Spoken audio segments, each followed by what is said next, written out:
afternoon. My report is about self-regulated learning, where we are today. Self-regulated learning is SRL has emerged as an important new construct in education. The concept has been embraced by policymakers, teachers, educators, and parents. Nothing the less because there are consensus that the general picture of our school today is not flattering one. In 1993, report of the United Kingdom National Commission on Education entitled Learning to Succeed. In a minority of academically able young people receive a good, if narrow, education, and for them, provision is well should and efficiently run.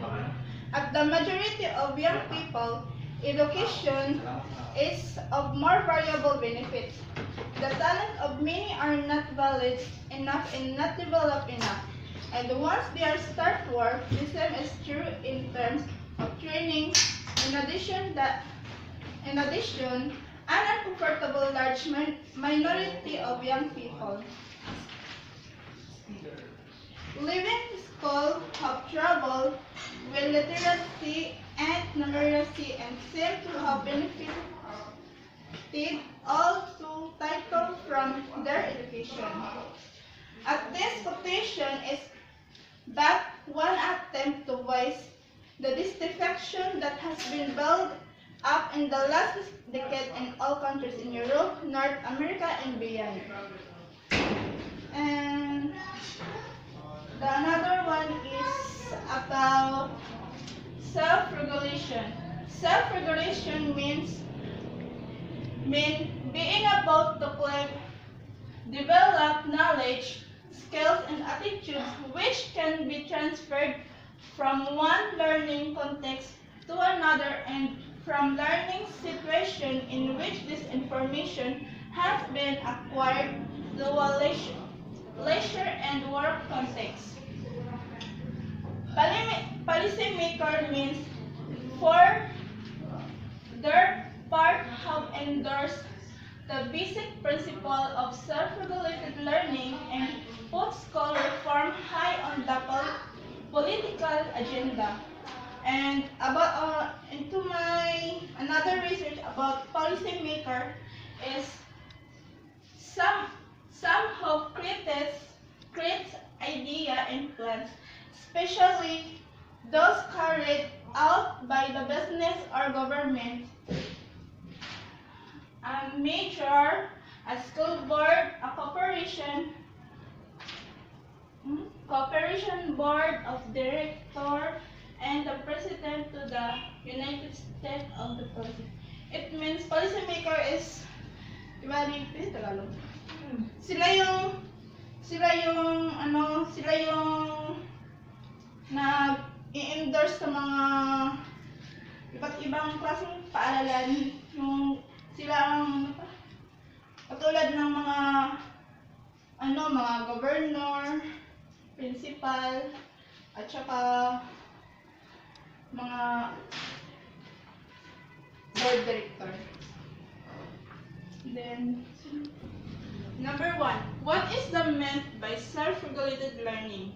According to Zimmerman and Schrank, 1989, defines self-regulated learning in terms of self-generated thoughts and action and feeling which are systematically oriented toward attainment of the student's own goals. And according to Wayne in 1995, in his lead article in a special issues of educational psychologists on self-regulated learning, and also described self-regulated learning as an inherently constructive and self-directed process. And there are the 5 several leading education psychologists. Those are Alexander Cornu, Presley, Chang, and man in 1995, they described that they have a brain that are well underway in describing and explaining the key process of this complex construct. And also, according to them, Boekaerts, and Liberta, Randy and Corno, Descartes,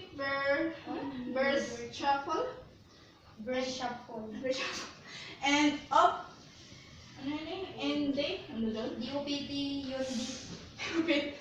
Yunde, and Zimmerman in year 2000. A vast body of information and available about the processes that self-regulated learners use to acquire new knowledge and skills and about the environment in which self-regulated learning can be most successful acquired. And these are the three-layered model of self-regulated learning. Number one, first is the outermost layer of regulation self is regulation of the self. And the middle layer is regulation of the learning process. And the innermost layer pertains is regulation of processing modes. Ano ba? Processing modes. About this like 1, 2, 3. These are the use of metacognitive knowledge and skills to direct one's learning, choose of goal and resources.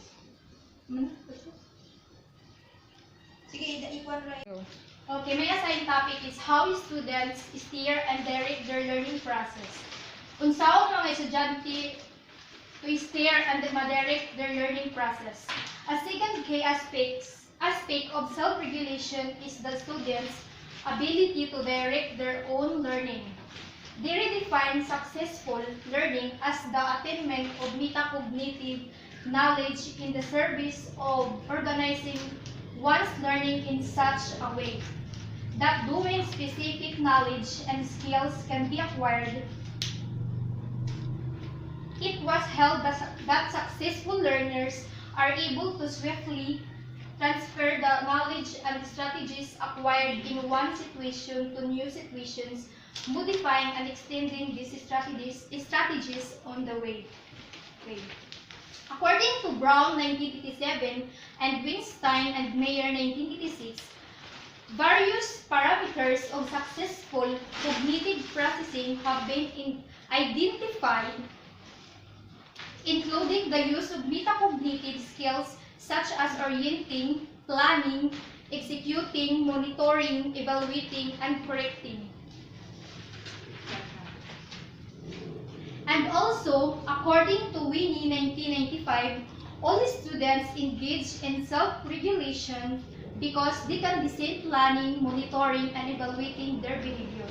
He explained that being able to plan a learning activity and to monitor and evaluate it does not automatically imply that one can steer and direct one's learning process without the help and the support of the teacher or the textbook.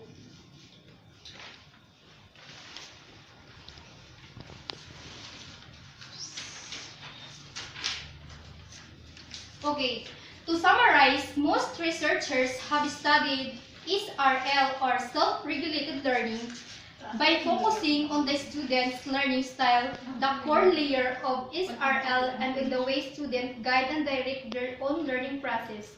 The middle layer of self-regulated learning or SRL, these two lines of research have been predicated on changing cognitive aspects of the learning process, not motivational and affective ones. In other words, investigations have been restricted to the metacognitive control system. Activity in other control systems or motivations control, action control, and emotion control has not been well integrated into theories of self-regulated learning or SRL. In the next section, a third layer of complexity is added to the two layers described previously. Issues related to the self-system and goal-directed behavior, the outer layer of the SRL process, are discussed. Go. Okay, we're going to proceed to number 4, the self-regulated learning and how students try to self-regulate. So, an up-to-date hallmark of self-regulated learning that has not been mentioned is the student's involvement and the commitment to self-choosing goals. This includes their ability to define ongoing and upcoming activities in the light of their own wishes, needs, and expectancies, and their ability to protect their own goals from conflicting needs and expectancies, and their ability to protect their own goals from conflicting alternatives. So, the learners, all of us, we go to school because we have a goal. We have many goals to be achieved. So, what are we going to do to achieve our goals?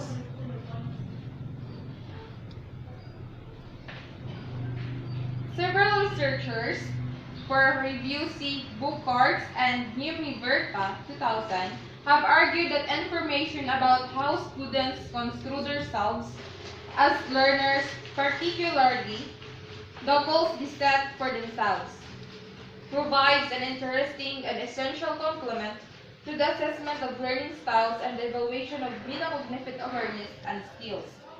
So, the researchers, Boekaerts and Verta, argued that information about these students construe themselves as learners, particularly the goals they set for themselves. So,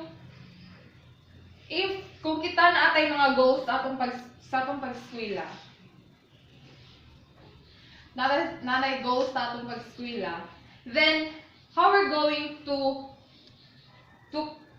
reach the goals of how we're going to reach our goals in life. So the researchers argued that nganong ang uban na ay goals, they want their goals to reach, but the others are not. They have a goals, but wala sila naning kamot nga ilang makabot ilang mga panimuha. So, it provides an indication of why students are prepared to do what they do and why they are not inclined to do what is expected of them.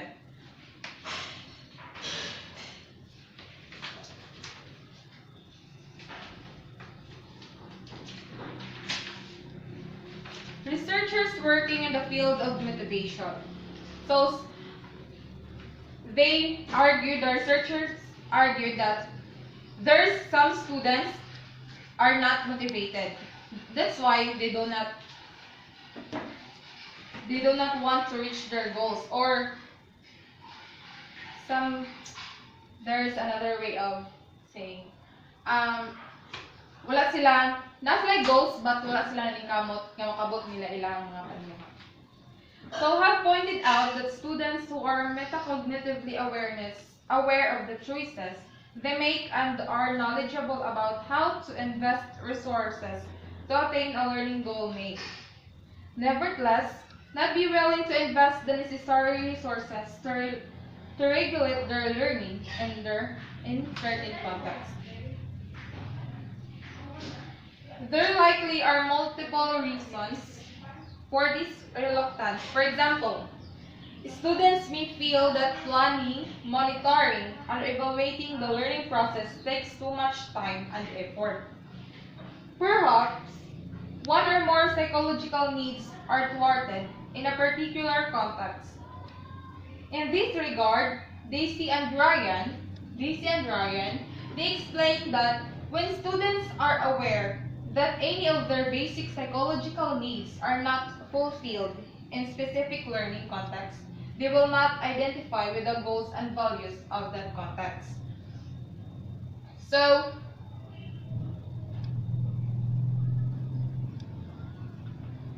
In the context of the present discussion, it is important to make a clear distinction between learning activities that are self-initiated and those that are teacher-initiated.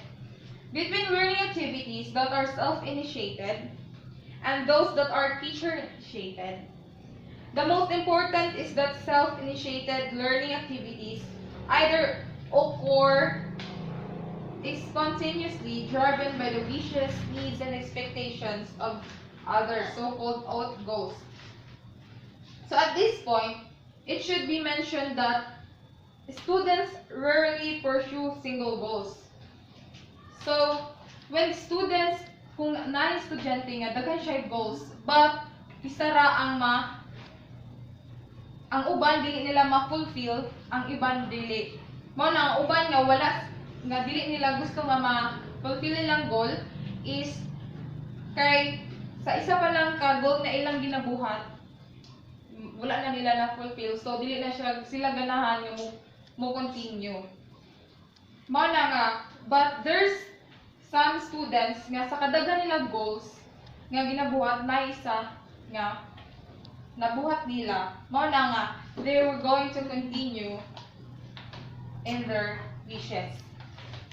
So at this point, it should be mentioned that students rarely pursue single goals. One should realize that being faced with multiple goals requires the capacity to decide which goals to pursue and which ones to put on hold. Ideally, students should spend some time deciding which goals they want to accomplish first and which goals they are inclined to postpone or give up altogether. So there's students na kung unsay priority, kung unsay ma-prioritize nga ilang mabuhat, mao ilang unahon.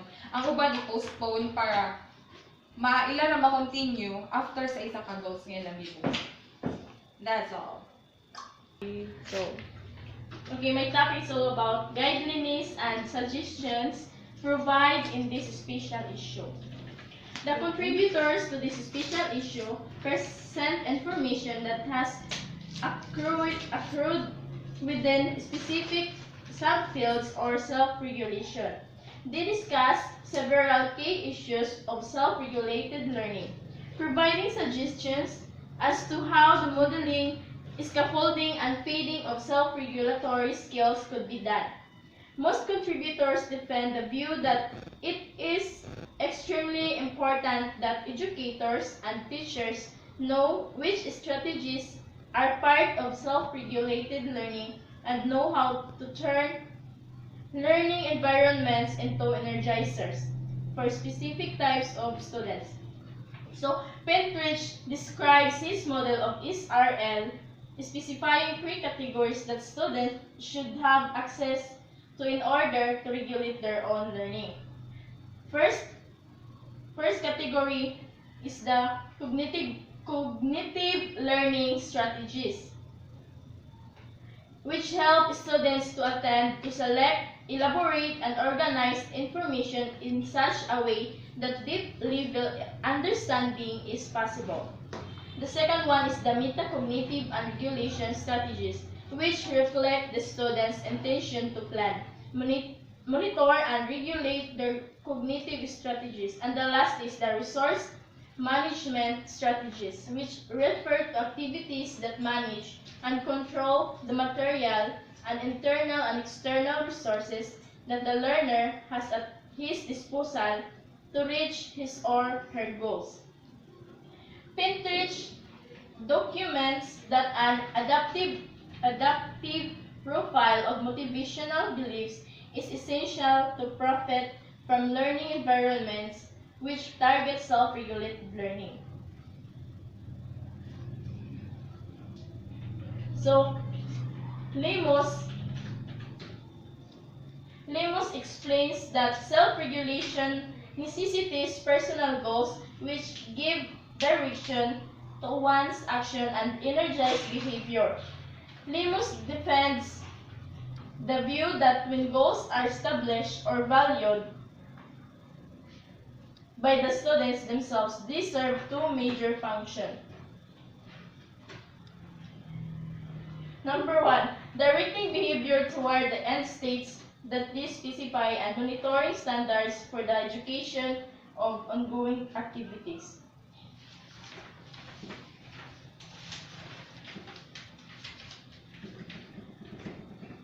Kerr, Bliss, and von Rosenthal's study also focuses on goal processes. They split a group of managers into two subgroups, namely those who prefer to act in self-regulation mode.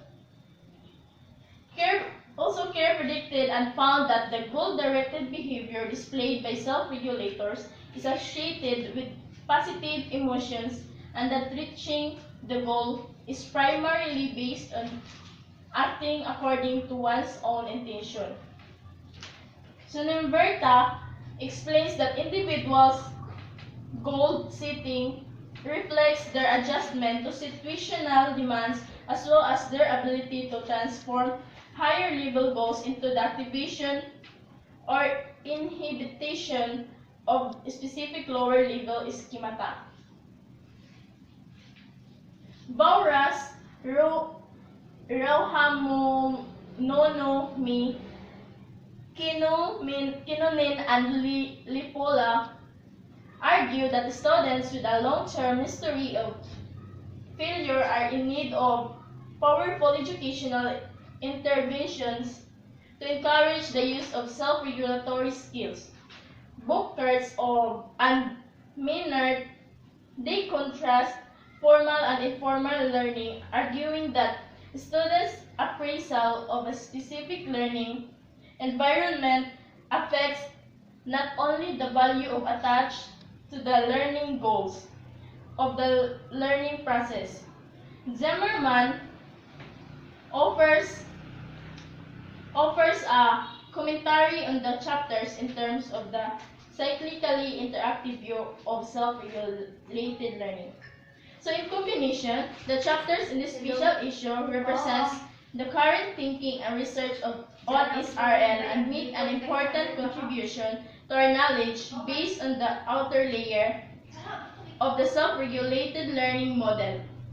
Hopefully, the ideas and information included in these chapters will spark interest in topics related to SRL, more specifically to the regulation of the self. A focus on how goal processes affects students' choice of processing modes and the way students set out to organize, steer their learning process is critical to understanding issues of motivation and learning in school and beyond. That's all. Thank you.